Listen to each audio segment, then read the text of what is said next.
For everybody who doesn't know, like Raj is a master of doing these demos. Like this is the kind of guy that you want to learn from. And these are the types of people we try to keep like really close within our network. So if you guys know me, Kyle, I'm the CEO of Vouris. We work with early stage startup companies. We help them build their inside sales function. Part of being a successful salesperson is having a really solid pitch or a demo call where you're walking through your solution in a way that's engaging, but also drives to next steps. And I know a lot of people who talk about this stuff. Raj is one of my favorites. So I thought it made perfect sense to have him do the discussion for today, which is demo calls that don't suck. So make sure if you have questions, I'll be monitoring that, the comments, the questions that come through, and I'll, interrupt if we got some good stuff going on. For the most part, I think we'll wait till the end to do all of the questions, but keep them coming. And that's it from my side. Yeah, right on. Thank you so much, Kyle, and shout out to your company, Vouris, for bringing me on to do this. I'm really excited. A couple of housekeeping items before we dive in. So definitely use the chat throughout, but just make sure that your default setting, if you look right above where you type in the chat, it should say send chat to everyone.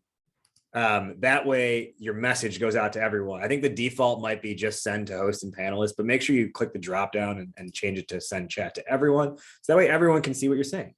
If you have a question, we want to make sure it doesn't get lost in the chat feed. So go ahead and flip over. There's a button at the bottom of your Zoom screen that says Q&A. And that's where you can ask questions, and that'll stay like, in perpetuity of the webinar. That'll stay for Kyle to be able to keep up with, and I'll be able to check in on that as well. So all that said, let's just quickly cover off our poll results, which were, we have split decision here between how do you make the product. So the question was, what's your biggest demo issue? And it was basically a split crowd between making our product look more exciting and interesting and securing next steps. So wait, can you see that or no? Is it just me saying? I think only you can see that. Okay. Share results. I think. Oh, there we go. I see it now. Yeah. All right. So we have split decision there between making it look more exciting and interesting and then securing next steps. So those are two really key parts of a successful demo process. And I promise you, today we are going to cover how to make it look more exciting and interesting. And also as part of that, how do you do a better job of securing next steps? Let me get my setup going here. Share screen.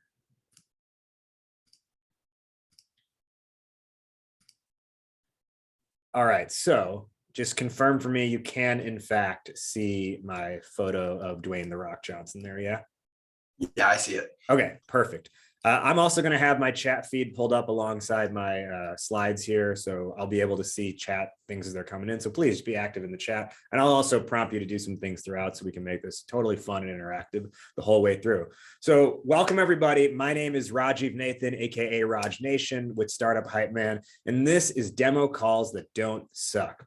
And I want to dive in right away, just get to the heart of the matter. Why is it that most demos suck? Well, the reality is most demos are way, way, way too product oriented. They don't deliver a unique and compelling message. And because they're too product oriented and they don't deliver a compelling message, expectations are often mismanaged and therefore the demo lacks direction. Why might this be an issue? Well, the reality is if this is happening, it makes buyers obsess over features and pricing. And these quotes are actual things I have heard from listening in on different client demo calls, right? Hey, your competitor offers this extra feature and charges 25% less. Why is your product so expensive? And it also makes buyers forget who you are. So one of our clients, this was several months back, I was talking to the VP of sales at their company, and he was actually trying to buy software for his team. And so he was the buyer searching with multiple vendors. And I actually had recommended he speak with a vendor. I just happened to be on their email list and I was like, oh, they look good. You should maybe take a demo with them. And then a week later, he comes to me, he goes, we were having a meeting. He goes, man, I've been on 6 or 7 demos as the buyer this week and they all blend together. And he goes, what was that one company's name again? And he was referring to the one that I referred to him. So even the one that got like the referral, he forgot their name. That's the definition of blending in, which is not what you want to have happen. And maybe this is also going to happen as well. It's going to make buyers opt for do nothing and choosing the status quo instead, where you get that email. Thanks for speaking with us the other week. We're going to table this for now as some other priorities have come up. We'll reach out when the timing is better. Or the worst thing that happens, I think, in a lot of cases is they outright ghost you. And then you're the one sending the email 2 weeks later, just checking in. Have you had a chance to service this with your team yet? Let me know in the chat. You can just use like obsess or forget or quo or ghost. Which one of these things has happened to you in the past? I'm curious. Now, I'll go ahead and advance, but I want to know in the chat, have any of these things happened for you? Have you had customers obsess over price and features, forget who you are, choose status quo, or ghost you? Just use one of those keywords in the chat and let me know if those kinds of things have happened to you in the past. Here's the reality. Your demo should not turn away buyers or make them feel like they are settling. Instead, it should do the exact opposite. It should actually be an experience that inspires them. It should turn them into champions and evangelists of your brand. And I'm going to harp on those, harp? Is it hearken? Hearken, right? Harp. I harp on it and I hearken for, okay. I'm going to harp on that last sentence there. Turn them into champions and evangelists of your brand, right? That's who you want to be. That's what you want to be creating and who you want as your customer. Not just the person who buys from you, but the person who buys from you and tells their 10 closest contacts about you as well. And I ask you, if you have the option of turning away buyers or making them feel like they're settling, or creating an experience and getting evangelists and champions, which would you rather have? Now, obviously, I feel the direction of champions and evangelists, and I hope you do as well. But the reason I really believe in that, and to get to know a little bit more about my own background, I am fundamentally driven by the belief that everyone deserves a voice. And that drives all of my personal and professional pursuits. So if you're new to my content, if you haven't met me before, it's nice to meet you. And I want you to give you a little bit of window into my background. I am a hip hop artist. I'm also a yoga instructor. I am also a professional ring announcer for MMA and other combat sports. And I am also the founder and chief pitch artist at Startup Hypeman. And I share that broad background with you to let you know that everything that I dip my toes in is all a different pursuit of helping give people a voice.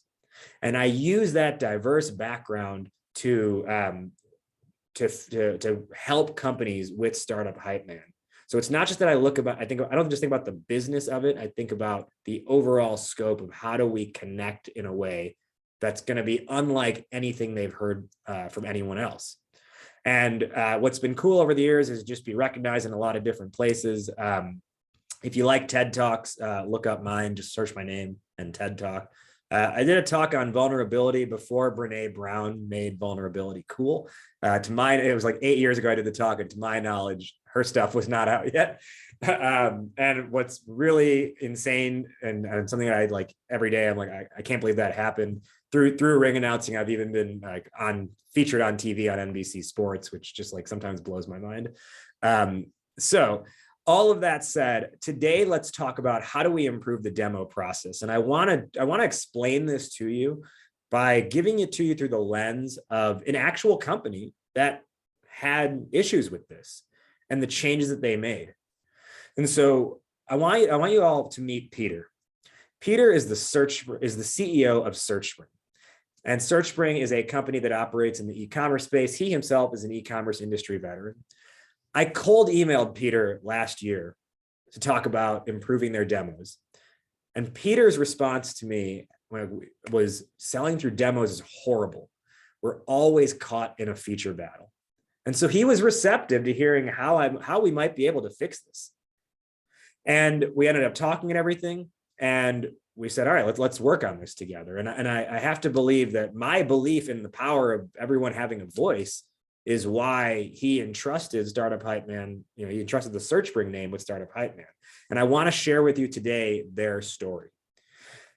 And as part of this, what's important to understand is just how key your demo call is to your overall like messaging platform, if you will. I call it a story stack. Okay. So when you think about your demo, it's one part of your overall story stack. And that story stack is almost like, it's like your company's mixtape, right? And these are the different track listings on it that you put into your boombox to play your sound loud and proud. So what that means is your demo is going to contain your elevator pitch. It's going to contain your pitch deck. You're also going to pull elements from your company's brand manifesto, but the demo call is really where your story comes together. So let's look at SearchSpring's situation. Things actually looked pretty good for them on paper, right? So they had a revenue intelligence, a call recording software installed. And so we looked at the data. All their reps had good talk to listen ratios. They all asked a healthy volume of questions. They all knew the software inside and out. And they had a 4.9 out of 5 rating on G2. So these were all indicators that, hey, they should have really high close rates. Things should be going really well. But they were still consistently missing quota. They were still losing deals on price to competitors. They were having to rely on discounts to win deals and getting piecemealed by their customers. And what I mean by that last point is they have a product it's like a product suite. So there's like 4 different components in their product suite. And you can, if you choose to, just buy one component of the product suite and not the whole thing. But that's what I mean by piecemealing, right? So they were losing value by customers only buying one part of the suite and not the entire product suite. But here's the thing, right? The data was there, but you can follow the rules according to the data. But even if that's the case, you can have the right talk ratio, but still talk about the wrong things. You can have the right number of questions and still not get quality responses. And you can have a highly rated product, but it's not going to sell itself. And the other thing that they were facing was a little bit of an identity crisis because they had recently acquired another or merged with another company in the space. And so now they were having to figure out what's like this 2.0 version of our company now that we've got the tech stack of this other company we just merged with. And all this stuff was happening, and the AEs had a lot of questions. Things like, how do I deal with status quo, delaying or killing my deals? How do I get other stakeholders on board? And some, from the poll question earlier, some of these might sound familiar, right? Like, how do I get them to see we're different? How do I create urgency, especially if I'm on a monthly quota, right? These are all some of the questions that their AEs had. And I'm actually curious if you could let me know in the chat. I want to get a better feel for the audience that's watching this today. Are you an AE yourself? Are you the sales team leader? Are you the CEO of the company? The better I can understand that, the more I can make specific points throughout the way that'll be relevant to you. So we've got an AE here. So yeah, so just let me know, just everyone who's on here, just let me know what your role is, and I'll be able to best speak to some of this content based on your role. All right, so this was what was going on. And then at the same time, it was really hard for leadership to provide the right support, right? Because Peter, as the CEO, is busy doing CEO things. Their head of sales is focused on managing pipeline, and the marketing team just wasn't in touch with the day-to-day buyers. This is the case of a lot of companies, right? Where sales is over here doing one thing, marketing is over here doing one thing, and it doesn't necessarily connect with what the other side is doing. So this was their situation. And here's what we're going to cover today. I want to cover with you today, literally like the system that we installed at SearchSpring to help them, and what's the system that's going to help you. And that system entails the mindset that you need to have knockout demos, the messaging that's got to be in place to make sure that what you're saying resonates with your buyers, the call flow, so how your call is structured, and then lastly, the coaching and accountability structure that needs to be in place. This is the overall demo system that you can install for your calls and at your company for repeatable, scalable demo call success. And it wouldn't be a live training without dangling a carrot for you. So there's a bonus if you stick around until the end. So if we feel good about diving into the mindset, just go ahead in the chat and type in mindset in caps lock if you can. so that I know that we feel good about moving forward here with the content. Type mindset in the chat if you're feeling ready to rock and roll and starting to learn about how we can pump this up. All right, let's get after it. Yeah. All right, so let's talk about the mindset. What I want everyone watching this right now to do, and on the recording to do, if you watch this later, and by the way, if you're watching this on the recording, hello from the past. I hope the future is rocking. I want all of you to stop thinking like, if you're an AE, stop thinking like an AE. If you're an SDR, stop thinking like an SDR. If you are the CEO, stop thinking like the CEO. Okay, so overall, stop thinking business and stop thinking like an executive, because it's creating boring as hell demo calls. I want you to say to yourself, nobody puts baby in the corner browser tab. Those of you who've seen Dirty Dancing, right? That's what I say to myself anytime I'm doing a demo, anytime I'm doing any sort of like live training or anything like that. That's what I'm saying. I'm saying, hey, nobody puts baby in the corner browser tab, and I'm baby in that scenario, right? I want you to be so effective and have such a presence that they are not tucking you away in their background screen while they work on something else. I want you to be front and center for them, right? Because it's really easy for them to nod along like they're hanging with you, only to actually be looking at their Slack messages and paying attention to that. And they're just courtesy nodding, but they're not actually hearing anything you're saying. So tell yourself from this point forward, nobody puts baby in the corner browser tab. So stop thinking like an executive and instead think like an entertainer. Why think like an entertainer? Because the entertainer has one goal in mind: make an emotional connection with my audience, get my audience to feel something, get them buzzing at the end of the day, right? The entertainer is entirely audience focused. So for example, you know what doesn't happen if you think, Kyle, I'm gonna ask you, who's your favorite music artist? I like, let's go with George Strait. George Strait. All right. I'm not too familiar with George Strait's catalog, but we'll run with that. When you go see George Strait in concert, you know what doesn't happen? George Strait doesn't hit the stage saying, all right, how's everyone doing tonight? And you're like, yeah, we're doing great. Okay, check it out. So tonight, we're going to play every song off of every album that my band has ever released. And it's like 14 albums at this point. Each album has about 12 songs on it. And we're not just going to play all of those songs. We're also going to play for you some of these working drafts we've got in the garage and some of the B-sides as well. We also want to give you a window into some of the songs that are on our roadmap over the next 3 years. And it's going to take, 18 hours to get through it all. Who's with me? Kyle, what would your reaction be if George Strait said that? I'd be a little bummed. Wait, you said bummed or pumped? Bummed. Oh, bummed. Okay. Yeah, I mean, even if you're a diehard George Strait fan, you're going to be like, yo, man, like, I got to get home. Can you just play the hits already? And the entertainer, they put together their set list, right? Their set list is curated based off of them saying, what do I want my audience buzzing about when they are leaving this arena? And so you just like that, you need to think of your demo as like your own curated set list. So that way your audience, which is your prospect, leaves that demo call buzzing about something. Another way to visualize this, I love this graphic I'm about to show you. It's from a company called Onboard. And it says this, right? You have little Mario, that's your customer. And you combine that with the flower, which is your product. Together, you get big Mario on fire, shooting fireballs and killing bad guys. That is what you sell. You sell big Mario on fire, stomping over Koopas and killing Bowser. You don't sell the flower, right? So ultimately what that means is you really need to lean in on how, whatever your product is, how does it make that prospect a better person? How does it make their company a better company? Don't lean in on all the features that you have. Focus more on how it makes them better. Okay? When you are audience focused, you are no longer delivering a product demo.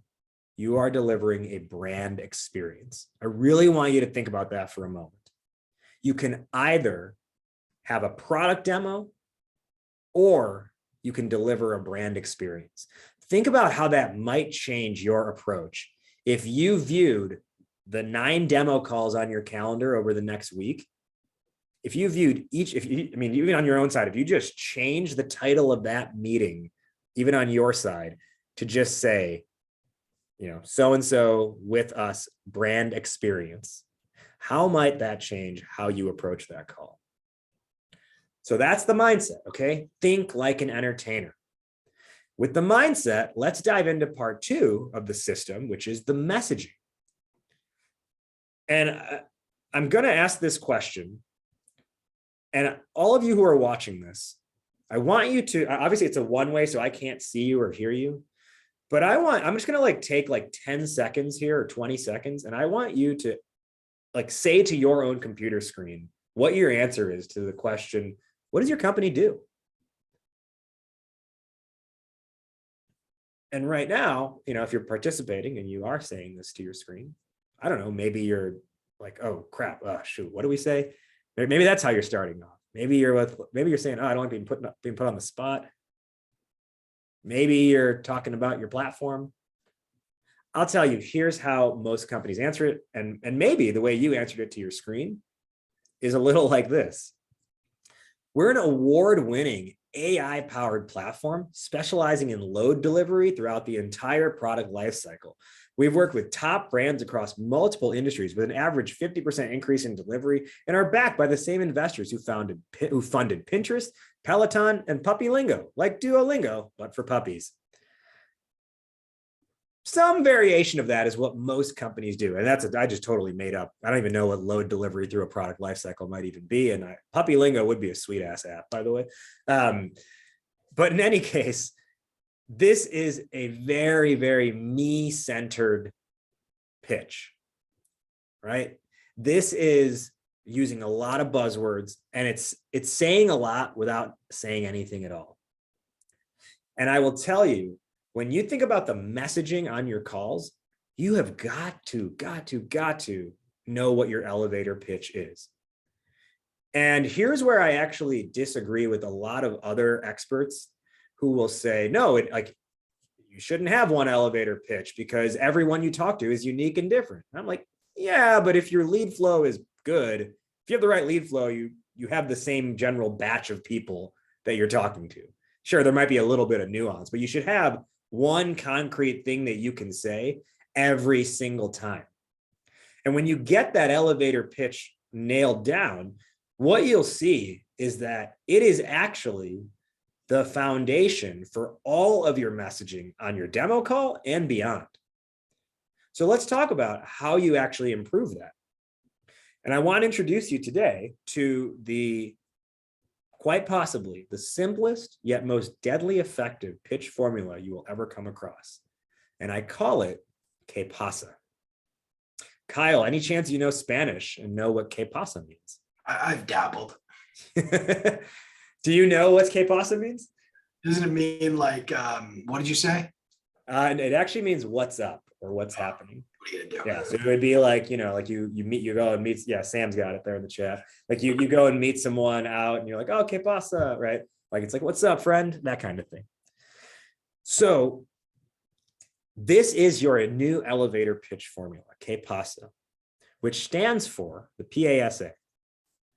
Problem, approach, solution, action. Problem, approach, solution, action. Problem, approach, solution, action. Que pasa, PASA, problem, approach, solution, action. When this is how you communicate, you lead by providing context and frame of reference for why you should exist, but most importantly, you lead with empathy.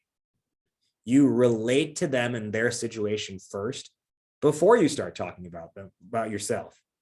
And because you relate to them first, this becomes your segue into why you even exist.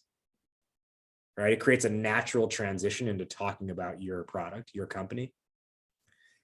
And again, que pasa is your elevator pitch that you're going to deliver on your calls, but it lays the foundation for all of your messaging throughout your demo process and the call flow itself. And it's what also becomes the basis for your pitch deck, which you will see in a few moments is a critical piece of this entire system. So que pasa is your new elevator pitch formula. And this formula, I created this several years ago. It is inherently designed to be delivered in 30 to 60 seconds and generate the right amount of teaser information to then dive deeper. So that's the base messaging I want you to know. Now let's get into the call flow. How do you actually structure your calls? Well, first, let's look at what demos that suck look like, okay? Demos that suck go something like this. They start with what I call 100 level discovery, really like introductory level discovery. Questions like, what has you interested in us? From there, it'll go into a boring demonstration. Let me show you the software now. And then you get this 45-minute guided tour of every single button on the software. And then that leads to inconclusive next steps where you as the seller are asking the buyer, great, so what are your next steps from here? And it's like, wait, you're asking them how your sales process is supposed to function? Come on. And this is usually done as a 30-minute call block. And when you schedule it for 30 minutes, and guess what? Your prospect runs 5 minutes late, and they also are booked back to back. And so by minute 22, they're already thinking about their next meeting, and then you end up running out of time to actually get through everything and lock in your next steps. Does that sound familiar to anybody? Right? You run in, or they're running late, and then they also are booked back to back. And so you get even less time with them than what's actually allotted on the calendar. Here is the call flow to install at your company for repeatable, scalable, badass demos. You're going to start by creating a mutual agenda. Then you're going to deliver an impactful point of view statement. From there, you will operate, or you will perform what I call 300 level or advanced discovery. You will then deliver your elevator pitch along with your pitch deck. You will employ what I call the reverse demo technique. And then you will have collaborative next steps that you will build with your prospect. Here's the other part of this. You're also going to start scheduling these as 40 to 45-minute call blocks. Here's why. Well, we just explained before the challenge with 30 minutes. When you schedule a 40 to 45-minute call block, there's like a 99% chance you will not get back to back. You will not get booked back to back. Because who starts a meeting at 2:41 p.m. or 2:46 p.m.? Nobody, right? So you actually give yourself protected time on your prospect's calendar when it's 40 or 45 minutes. And if your meeting ends on time, guess what? You've given them 15 to 20 minutes back in their schedule to, like, I don't know, go to the bathroom or check emails. And if your meeting runs overtime, you still have some buffer because they don't have anything at best until the top of the hour. The other thing it's going to do is hedge against them running late, because even if they're running 3-5 minutes late, you still got plenty of time. By scheduling 40 to 45 minutes, you've essentially given yourself a full hour with them. Now I'm going to break down each of these steps one by one of this call flow structure. And again, as we're going through this, if you have questions, please just use the Q&A button and drop them in there. Let's start with the mutual agenda.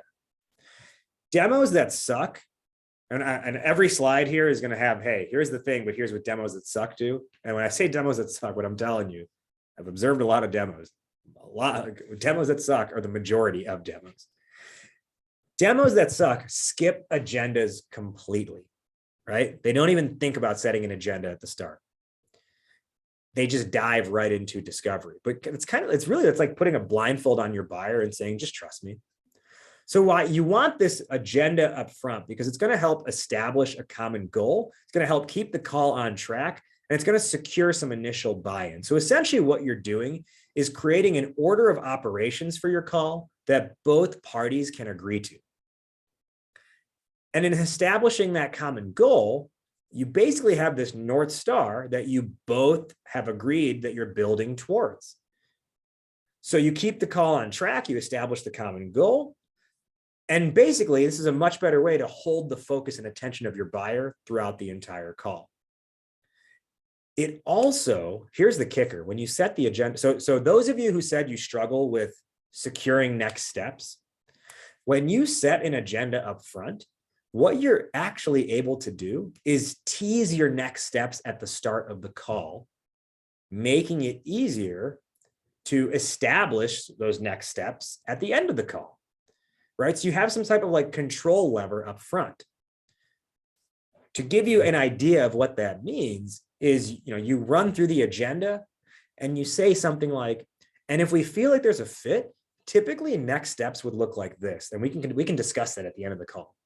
So you say up front in the first 5 minutes, what would happen coming out of this call? You plant the seed up front.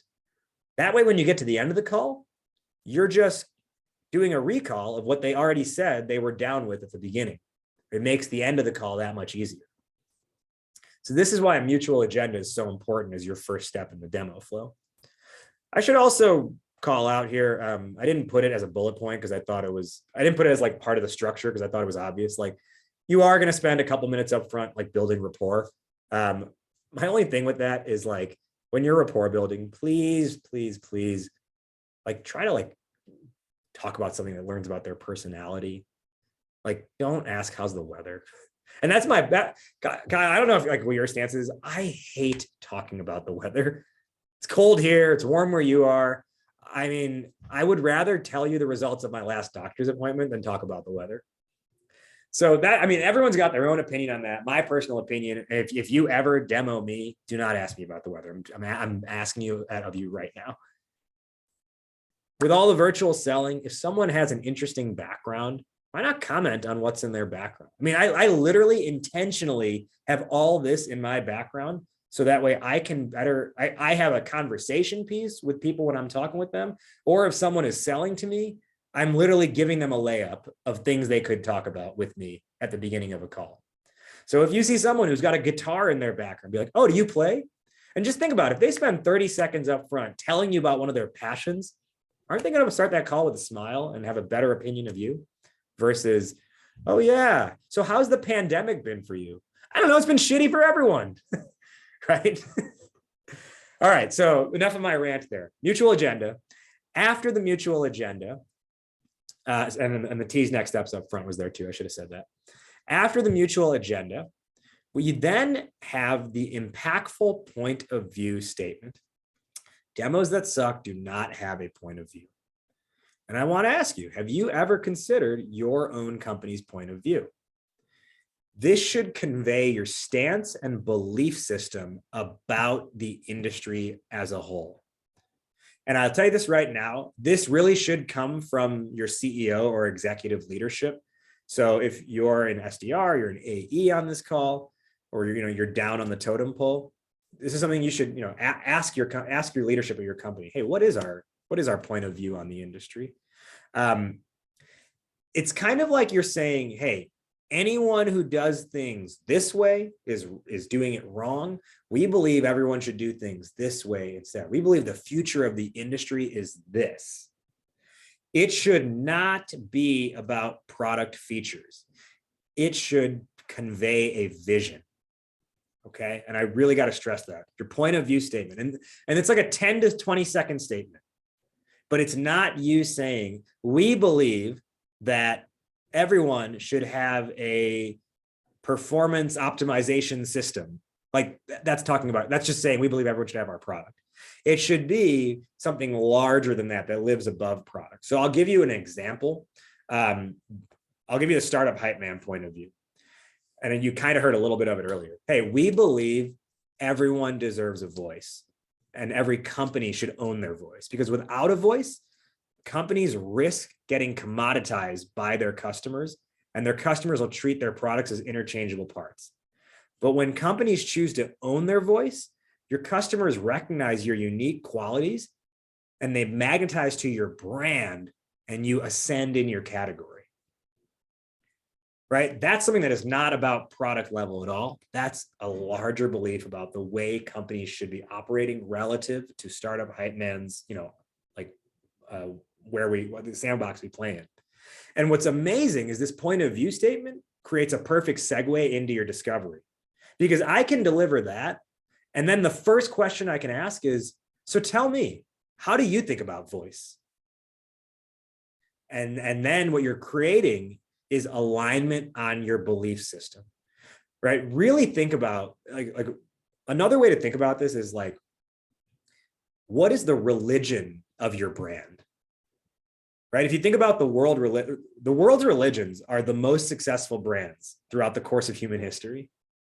They have withstood the test of time. They have withstood economic upswings and economic depressions. They've withstood globalization. They've withstood changes in technology and market forces, and they still stand strong and stronger than ever with each passing year. And what helps that grow? What helps their growth? Like if you were to like look at on the stock exchange, it would just be like annual 200% growth every year for the last 2,000 years plus, right?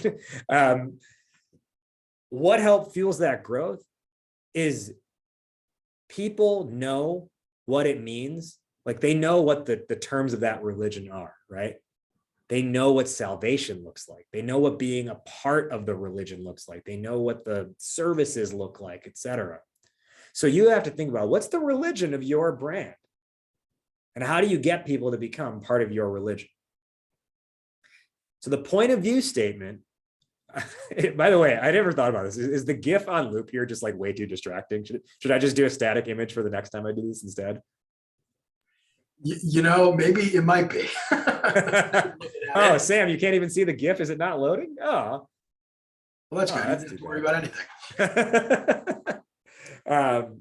All right. So anyway, there's a GIF of John Cena doing the "You Can't See Me" just over and over and over again. So maybe I shouldn't do it as a GIF on loop if I'm on this slide for 3-5 minutes. All right. So you give that point of view statement, and then it leads into your discovery, which is part 3 of the system. And this is where you install advanced discovery. Okay. Demos that suck, do 100 level discovery. When I say 100 level, what I mean is you treat the issue. Oh my God, Sam, I just got it. Sorry, I was in I was in webinar operation mode and now I just got it. That's hilarious. I can see it. Good shit. That reminds me, one of my favorite things to do when like a friend sends me a photo of them doing anything, I'm like, oh, that's a nice photo of you and John Cena, because you can't see John Cena in the photo. All right, so let's talk about the 100 level discovery, right? This is when reps will treat the issue as siloed within the realm of the product that they offer, right? So you only think about, it's a very like narrow-minded view where you only ask questions that would have to do with your product. It also, these questions tend to focus more on why the buyer was interested and not what are the buyer's pains. Like, oh, like what, I'm curious, why did you reach out? Or I'm curious, like why were you taking a look at us, right? Not necessarily asking about pain. It's also frequently gets interrupted, like your discovery gets interrupted frequently by bragging on your own product. So the buyer says some issue they're having, and then you're like, well, our software definitely solves for that. Trust me, our software solves for that, and it does this, this, and this. And 100 level discovery also yields poor forecasting by not finding the true drivers of their timeline. So 300 level discovery is going to do much more than that. You're going to seek to understand their pain points within the context of their overall company initiatives. And in this process, you're encouraging the buyer to qualify themselves. And instead of interrupting things frequently with your product, you're going to aid discovery by being able to tell similar customer stories, focusing mostly on the pains you've heard other customers have had when they came to you. So that way they feel like they're not so alone. And you're also going to be able to yield much more accurate forecasting if you follow this type of discovery, because you'll uncover the true drivers of their timeline. When I talk about this, what the best type of discovery, you'll be able to paint a picture by the end of it where you're like, And this is where I say, like, break down the silos, where you're like, okay, so if I heard this correctly, you've got this big initiative that's happening over here. And the people on this team are working on that, but they can't work on that until this thing over here gets solved for. And this thing over here that needs to be solved for is being log jammed because of this issue today. Wow, that seems like a lot. Like that's a big problem on your hands, right? You're able to map that out for them about how it's not just this thing here, it's that this thing here is getting in the way of this thing over here. And one question that can really help figure that out while also providing you with the true like timeline on their end. So here's an example of a 300 level question with timing. The most often way I hear timing asked is like, great, what's your timeline for something like this? And maybe that sounds familiar, right? What's your timeline for something like this? That, I think, is an incomplete question that provides incomplete information. So instead, what you really need to do is understand that there are two timelines that are always at play. There's the timeline that got us here and the timeline that's going to get us there. So how do we learn about those two timelines? Well, ask something like, hey, I'm just curious, how come we're having this conversation today? And we didn't have it like, I don't know, 2 months ago, and we're not having it like 2 months from now. That's going to get them to tell you a story of the events that led to this moment and what is on their horizon coming out of today. That gives you this more complete picture from before you were talking to them to after you're done talking with them, right? Because people generally don't waste their time. They don't spend 40 minutes with you to waste their time to talk about something that's mildly interesting to them. So you want to know what were some of those events that led to this and get them to prove to you that that talking today is important and not something that, should have been kicked down the road. And then after you get this information, you can follow it up with another question where you ask, okay, well, I'm just curious, what happens if you don't go live by then? So they tell you, oh, we've got this thing happening in February and it's really important. Awesome, February. And what a lot of reps will do is they'll hear February and they will jot down February and then they will forecast for February. But you want to know, what are the terms? Like, what's at stake in February? So ask, I'm just curious, what happens if you don't go live by February? Sometimes they will tell you, yeah, I mean, if it went to like March or April, it wouldn't be the worst thing. Other times they'll tell you, no, we have to, because this other thing's going on. And if we got to get this thing launched, we can't miss our our spring sale season that's coming up. Okay. So in either case, you're going to know the right forecast, because if they say, well, if March or April would be fine too, then February is not a real date. And maybe March is the accurate forecasting, or you have to do more as a seller to get them to recognize the value of doing something earlier. But that's an example of a 300 level questioning. Now let's transition to the next part, the elevator pitch and the pitch deck. And I want to just pause for a moment because I've talked for a lot here in a row. In the chat, I just want to make sure you're still keeping up with me and that this is still valuable. So just write, because pitch is the next part. For ready to advance forward, please just write pitch in the chat. And again, if you do have any questions, let me know. And Kyle, I'm just curious, at this point in what we've talked about, is any of this stuff new for you, or is it stuff that you've already been doing? Like, what's your take on this? Yeah, this stuff has been great. I take the demo experience very, very seriously. So what you were saying earlier, which not a lot of people talk about, which is why I love that you guys, is treating it as an experience, a brand experience, versus an opportunity for us to chit chat and see if you'll be a good fit. It's like, I want them to have a different experience when they interact with me than anybody else, because I'm actually going to stand out in their mind. So I love that part of this. Awesome. Yeah, I think it really, especially if you adopt that mentally, it really does change how you interact with your customer, and it can change some of the ancillary things around the demo as well. Like, what does your follow-up email look like? Because that's also part of your brand experience. How are you setting up the meeting with them in the first place? Right? Those are all part of your brand experience. And I go so deep on that like it even touches how we invoice. So when our customers get an invoice from us, it said, along with the invoice, instead of saying like, this is your invoice, please pay it in 7 days, it actually says, yo, yo, yo, the hype man is, or it's time, what is it? Yo, yo, yo, it's time for the hype man to collect his dough. And you already know, so don't delay with the scroll, and S is in a $sign, right? So I even like push the brand experience down to how someone pays us. And you know what? When someone can smile at an invoice, that's always a good thing, right? Yeah, good.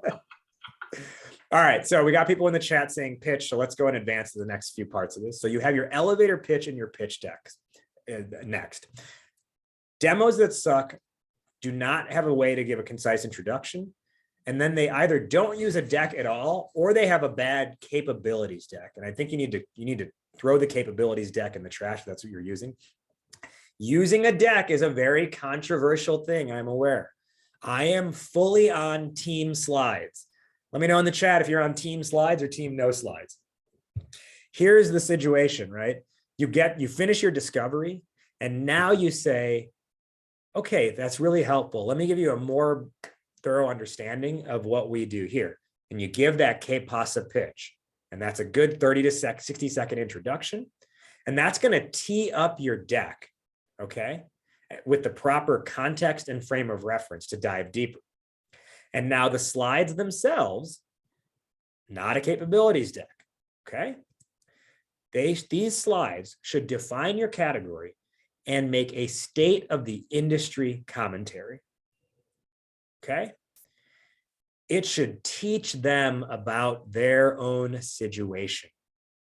And if you do this effectively, it's going to unlock the full value chain of your offering.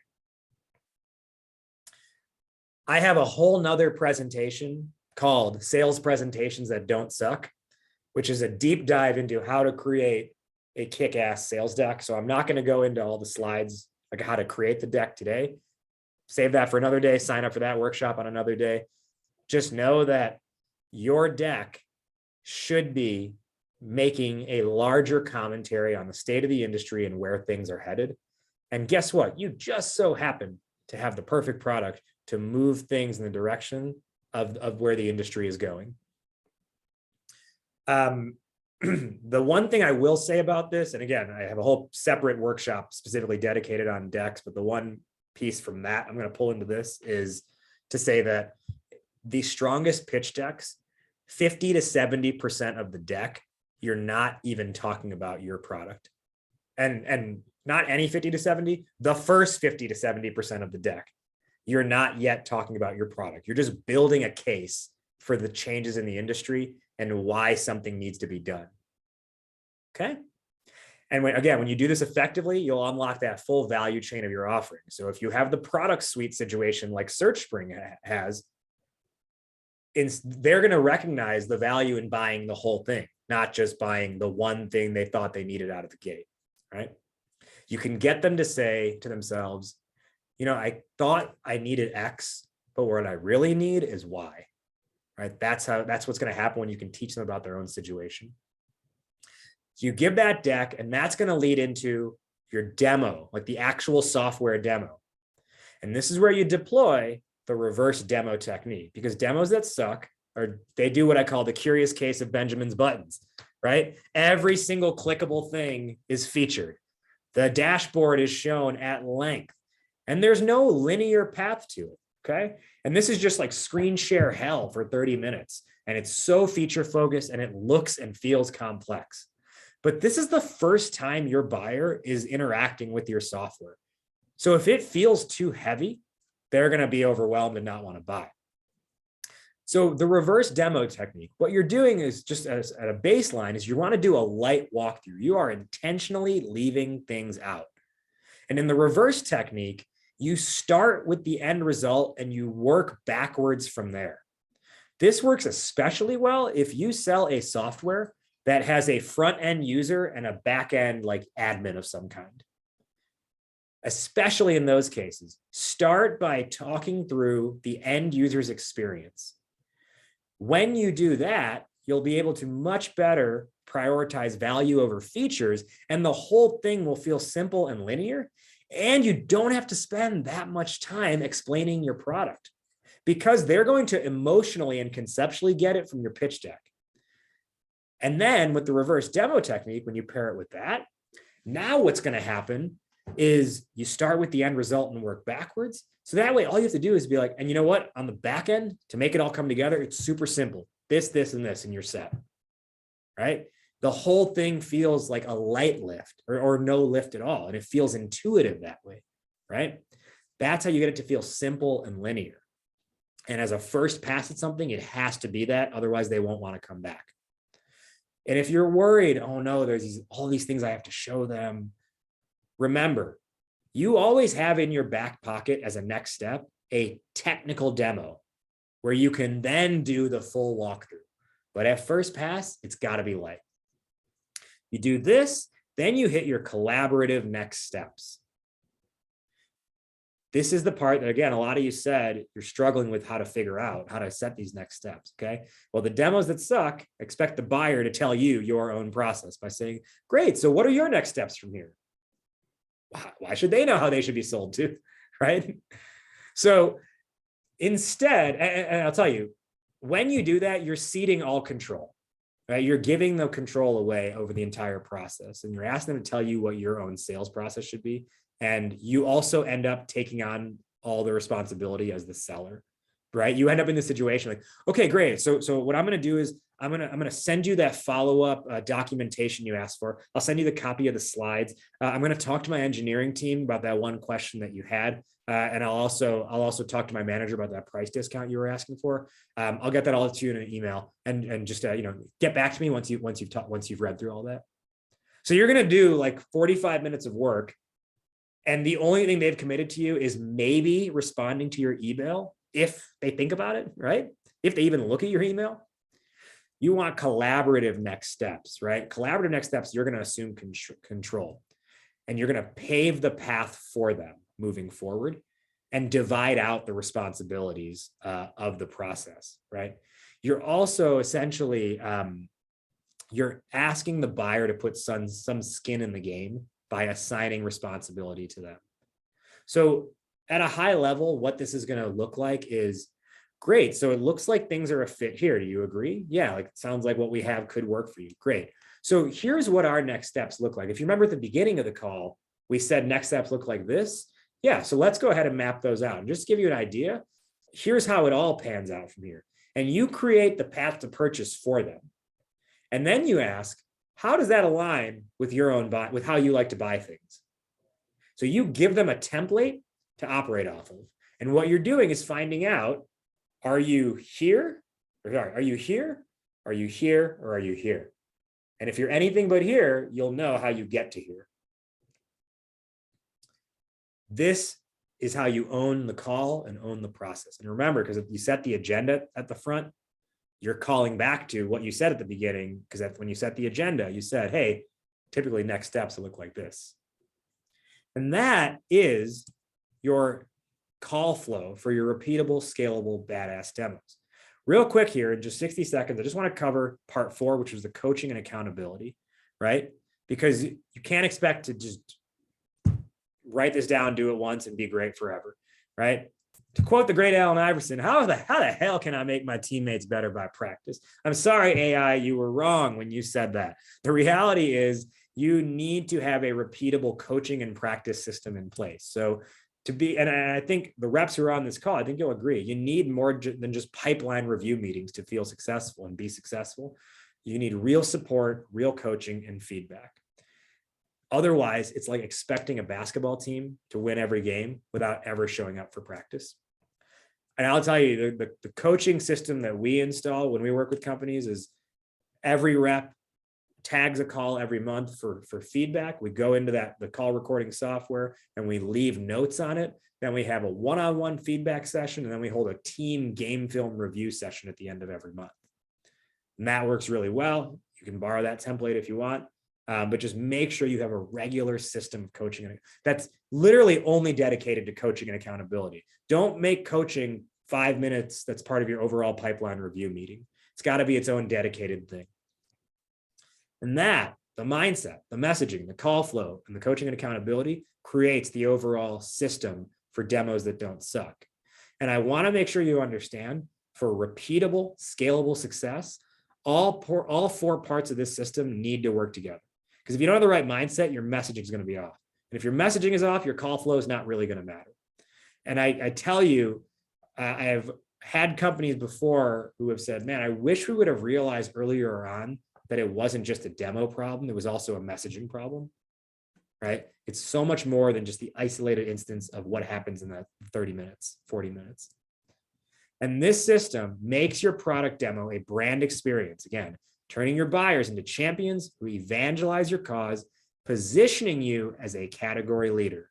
And what happens when that's at stake? When your demos don't suck? Well, you could be like Britt, senior AE at Blueboard. After we reviewed one of her calls following the system, she said, hey, my SDR shadowing the call said, dude, you effing murdered it. One of the best demos I've ever seen, definitely top 10 of all time. Or you could be like William. Hey, just wanted to send some fire your way. I just closed out the quarter at 140% to goal, and it was a true mid-market level goal. He just messaged me on LinkedIn last week to say he's lining up to do 180 to 200% on the year overall. And then what about Peter and SearchSpring? Remember, they said selling through demos is horrible and we're always caught in a feature battle. Well, we installed this demo system in the story stack overall. And here were some of the wins that their team had, right? They went from horrible to Steven reducing his number of calls to close and increasing his AOV. And in a 3-month stretch, his worst month was 105% to quota. Or Deontay, who transitioned from an SDR and went in his first month did 50% to quota, but then after he got trained up on all this, did 149% of his quota in his second month. Or Derek, who doubled his sales over Q1 and hit over 120%. And Peter himself, here's the best part, he ate his own words because he told his team, hey, the board of directors has set this really high quota for you. It's going to be a huge lift to get there. And someone on the team said, if we hit this goal, will you let our head of sales pie you in the face? And he said, yeah, sure. That'll never happen. Guess what happened at the end of that quarter? Literally, Peter ate his own words, taking a pie to the face, and she got in there. She held his neck so he could not move away. So I want all of you to be able to take pies to the face for the reason that you're so successful that that's the bet that you lost, that you crushed your goals so hard that you're taking the pie to the face. Last thing here I want to share with you is your bonus. I mentioned this at the beginning. The key to kicking off your demo is the agenda setting. As a follow-up, I'm going to send you a cheat sheet on how to not suck at setting agendas. So what everyone is going to get coming out of today is the recording of this. And then you're also going to get that agenda setting cheat sheet. And I'll follow up wanting to learn more about your situations as well. Here's my contact information. Please connect with me on LinkedIn. Reach out. That's my email address. If you like podcasts, subscribe to Startup Hypeman, the podcast.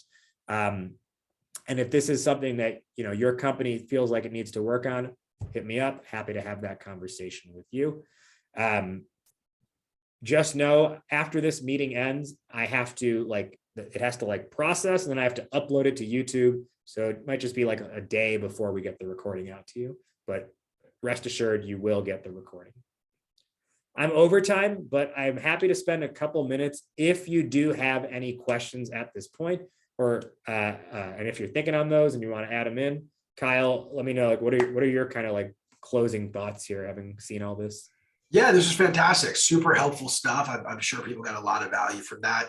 Just thinking of the demo in a different way, I think, like you said, it changes how you do everything. What your follow-up email looks like. How do you treat people before they even enter the demo? How do you follow up with them? So I think that mindset shift is a really important piece here, as well as everything else. So I thought that was fantastic.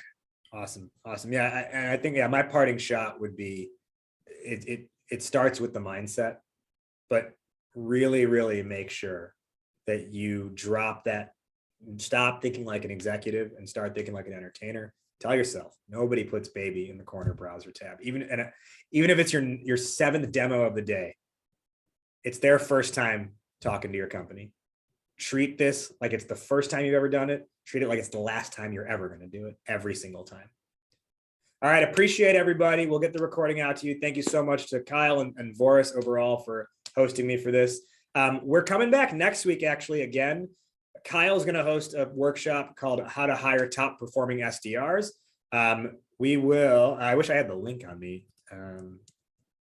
Actually, wait, maybe I do. I think that's the link to register for that webinar. I could be wrong though. No, that's the wrong link. That was the link to today. I'll get the link out to you in a follow-up email, but I'm excited to talk to you next week where you're gonna have a lot of information for us. Absolutely. Looking forward to it. All right. Take care, everybody. Take care. Bye.